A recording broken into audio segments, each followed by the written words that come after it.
Todo comenzó cuando a un joven sin mucho dinero le regalaron un Nintendo 64.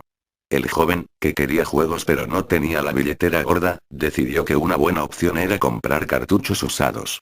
Y estaba de suerte porque justo al día siguiente de que le regalaran la consola, un anciano abrió una venta de garaje en la cual, entre muebles, lámparas, utensilios de carpintería y otros objetos innecesarios, gritaba su presencia un pequeño cartucho de Majora's Mask, un juego de la saga de Legend of Zelda.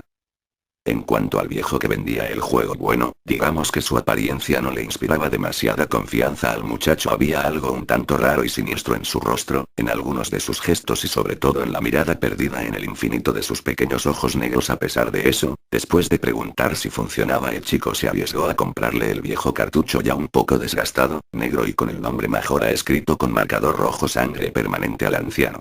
No le preocupó la rara apariencia del juego, pensó que aquello se debía a excentricidades de su antiguo dueño, que quién sabe. A lo mejor era uno de esos góticos extravagantes. Así, el chico se lleva el cartucho sin sospechar que aquello sería el inicio de una larga pesadilla. Cuando el chico encendió el juego, se dio cuenta de que debía tratarse de una versión beta porque habían pequeños errores en las texturas, nada grave, fuera de eso todo parecía estar bien. Aparte había un archivo bastante avanzado aunque no acabado bajo el nombre de Ben, pero el chico quería comenzar desde cero, así que creó un archivo propio en que bautizó a su personaje como Link. Al empezar a jugar creyó que todo sería normal hasta que, habiendo ya avanzado en la historia, se percató que en definitiva la programación del juego hacía que, sin explicación alguna o patrón lógico perceptible, unas veces apareciera el nombre de Ben y otras el de Link. El chico, que sabía algo de informática, pensó que aquello se debía a algún extraño bug y optó por borrar el archivo de Ben a ver si así acababa el problema. Sucedió justo lo contrario, empezaron a pasar cosas aún más raras, escalofriantes en algunos casos. Comenzó a salir la música al revés, a aparecer diálogos muy extraños, a ocurrir cosas ajenas a la trama normal del juego, a surgir glitches, risas macabras de fondo, etc. Y todo eso repitiéndose, volviendo una y otra vez. Mas lo peor de todo vino cuando el juego se reseteó solo y creó un archivo llamado Drowned. Ahogado en español. Fue allí que Skull Kid, el antagonista principal del juego, se le empezó a aparecer todo el tiempo, asesinándolo de forma instantánea cada vez que aparecía. Fue a partir de eso que Link empezó a aparecer contorsionado en posiciones igual o más demoníacas que las que salen en el film El Exorcista. Incluso Link llegó a aparecer de forma tétrica como un Zora que moría ahogado cuando los Zoras pueden respirar bajo el agua. Todo lo anterior resultó perturbador y a veces aterrador para el chico que adquirió aquel maldito cartucho. Pensó en dejarlo, quiso dejarlo pero no pudo porque la curiosidad y la fascinación lo anclaban ante aquellas visiones siniestras que desfilaban por la pantalla.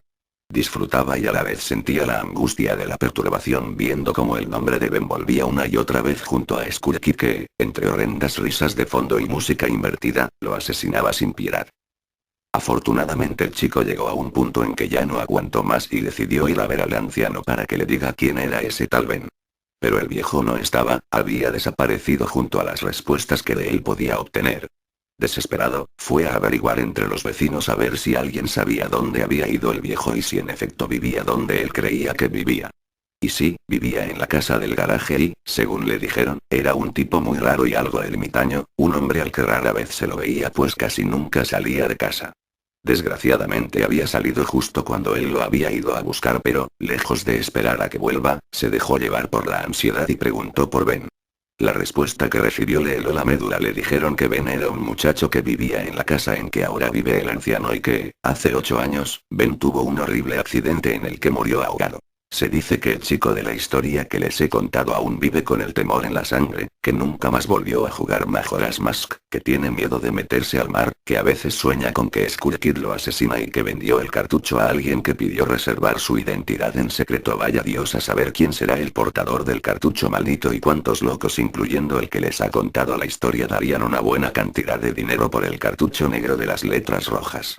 En todo caso, les dejo los vídeos que se han filtrado sobre algunas de las cosas que se ven en el cartucho maldito de Majora's Mask.